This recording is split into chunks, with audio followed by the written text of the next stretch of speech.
ఖర్జూరాల కన్నా కమ్మాగుంటయంట. లేక లేక నేను ఫోను చేస్తే నువ్వు హల్లో అన్నవంటే బెల్లం బువ్వ కన్నా తీయగుంటదంట.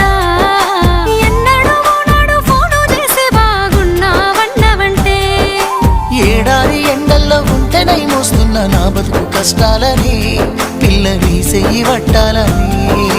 నల్లని సీకట్లో ఒకదాన్నే కూసున్న దిక్కులేని పచ్చినయ్యి బావా నువ్వెప్పుడొస్తావని. ఏళ్ళైపోతుండే పిల్ల ఎన్నెలొచ్చింది మన బతుకులా. ఏలైపోతుండే పిల్ల ఏలు వట్టంగా వస్తున్నాయా. ఇన్నాళ్ళ ఎడబాటు ఎడవాసిపోతుందిలే. ఈ సీనయ్య గుండున్నదే సినదారా నీ కోసము. ఈ దూరాన్ని చెరుపుతూ తీరాల తెగిరింది